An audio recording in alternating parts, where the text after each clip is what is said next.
اعوذ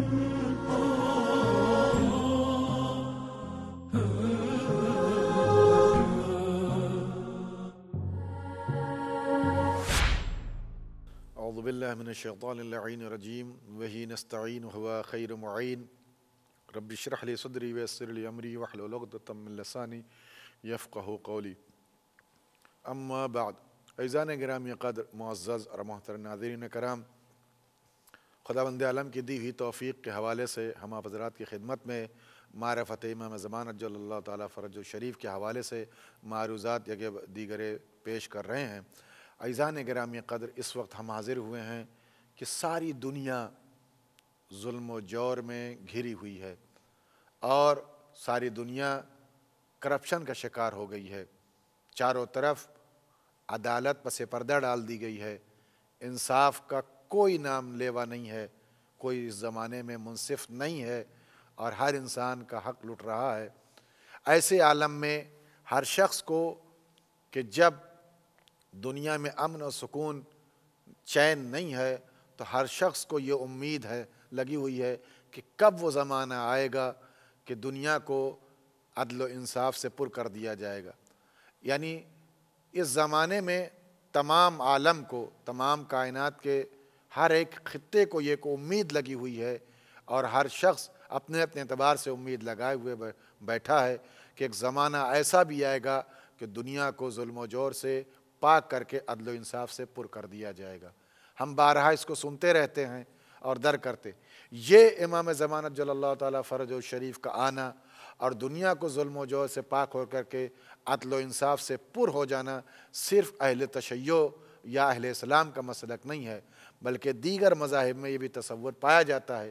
والا یہ کہ جہتیں الگ الگ ہیں لیکن مقصد ایک ہے کہ ایک زمانہ ضرور آئے گا کہ اس دنیا کو امن و سکون عطا کیا جائے گا۔ ہندوازم میں بھی یہ بات پائی جاتی ہے کہ کلک نامی شخص تشریف لائے گا اور اس دنیا میں آنے کے بعد اس دنیا کو پوتر کر دے گا اور ظلم و جور سے جو بھری ہوگی اس کو پاک کر دے گا۔ عزیزان گرامی قدر، دنیا میں بہت سے ایسے مراحل ہیں کہ جب انسان بے چین ہو جاتا ہے اور اس عالم میں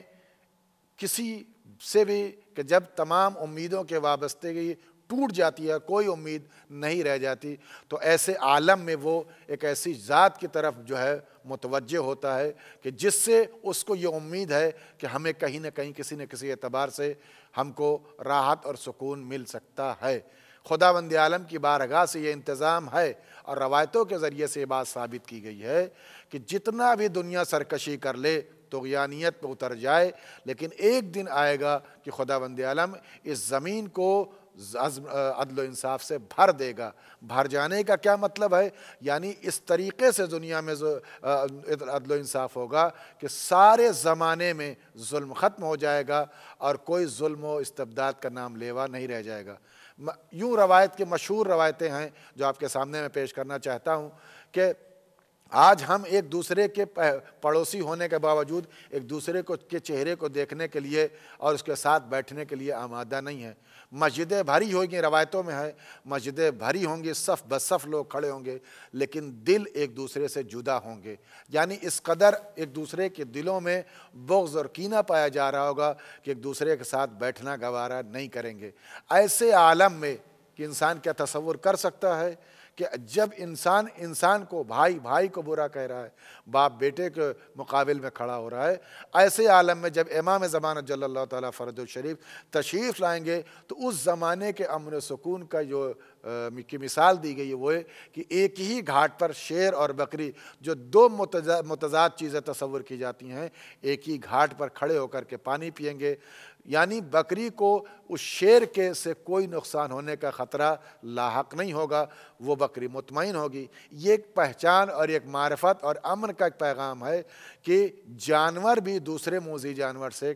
اپنے آپ کو مطمئن پائے گا کہ ہم امن و سکون میں ہیں۔ اس سے اندازہ لگایا جا سکتا ہے کہ جب امام کی حکومت دنیا میں رونما ہوگی اور دنیا میں قائم ہوگی تو کس قدر پربرکت ہوگی، کس قدر پر امن ہوگی۔ عزیزان گرامی قدر، ساری دنیا کے لوگ متوجہ اسی عالم میں ہیں اور آنے والے دور میں متوجہ ہو جائیں گے جب ظلم و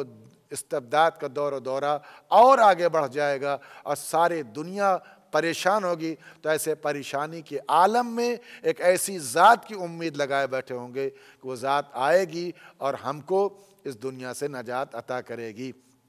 عزیزان گرامی قدر، لہٰذا ان تمام اہل عالم میں سب سے بڑی ذمہ داری ان لوگوں کی بن جاتی ہے کہ جو امام زمانہ جل اللہ تعالیٰ فرجہ شریف کا انتظار کر رہے ہیں۔ اس انتظار میں، اس دور غیبت کبریٰ میں ہماری ذمہ داری کیا بن سکتی ہے کہ ہم امام کے لیے دعا کریں، ہم امام کے لیے صدقہ دیں، ہم امام کے لیے مستحب اعمال انجام دیں، ہم امام کے لیے قرآن مجید کی تلاوت کریں، ہر امام کے لیے ہم نمازیں پڑھیں اور امام کی حفاظت کی دعا کریں اور امام کے ظہور کی دعا کریں۔ اس کے ساتھ ساتھ جہاں تمام لوگوں کی امیدیں وابستہ ہیں تو ہمیں اپنی عملی طور پر ان امیدوں کا اظہار بھی ضروری ہے، اپنے عقیدے کا اظہار کرنا چاہیے۔ بہترین وقت اور بہترین طریقہ اگر امام زمانہ جل اللہ تعالیٰ فرجہ شریف کے ظہور کی امید اگر کوئی رکھتا ہے تو اسے چاہیے ہے کہ دعائے عہد کی تلاوت کرے۔ دعائے عہد کے لیے چھٹے امام علیہ السلام نے فرمایا کہ جو شخص 40 صبح بلا ناغہ نماز صبح کے بعد اس دعا کی تلاوت کرتا ہے، اس کو امام اگر دنیا سے وہ رخصت ہو گیا ہے تو جب امام تشریف لائیں گے تو اس کو دوبارہ امام زندہ کریں گے، اس کی قبر پر جائیں گے اور یہ فرمائیں گے کہ تجھے سب سے زیادہ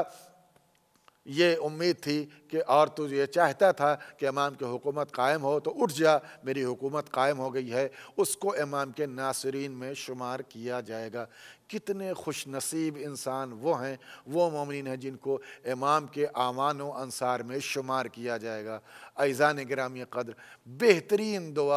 دعائے عہد ہے۔ خدا ہم سب کو توفیق دے دعائے عہد کی تلاوت کرنے کے لیے کہ 40 دن بلا ناغہ ہم تلاوت کریں اور اس تلاوت کے ذریعے سے امام کے اعوان و انصار میں ہمارا بھی شمار ہو سکے۔ اس کی وجہ یہ ہے کہ اس دعا کے جو فقرے ہیں ان تمام، جو بھی وقت ہمارے پاس نہیں ہے، آپ مفاتح الجنان میں دیکھ سکتے ہیں کہ اس دعا کے فقروں میں یہ بات نقل کی گئی ہے کہ ہم امید ظاہر کرتے ہیں کہ ہم آپ کے ساتھ انتقام لینے میں، ہم آپ کے ساتھ نعمتوں کو پر کرنے میں، ہم آپ کے ساتھ ظلم و جور کو دور کرنے میں، ہم آپ کے ساتھ ان چیزوں میں شرکت کرنا چاہتے ہیں۔ اے میرے مولا، جب آپ آئیں گے تو ہم اپنے اعتبار سے آمادہ ہیں، کمر بستہ ہیں، تلوار لیے آمادہ ہیں کہ ہم آپ کی نصرت کریں گے اور آپ کی نصرت کے ذریعے سے آپ کے اعوان و انصار میں ہمارا شمار ہوگا۔ آئیے ہم لوگ بھی دعائے عہد کی تلاوت کرتے ہوئے اپنا نام بھی امام کے ناصرین میں درج کروائیں اور امام کی بارگاہ میں دعا اور التجا کریں، پروردگار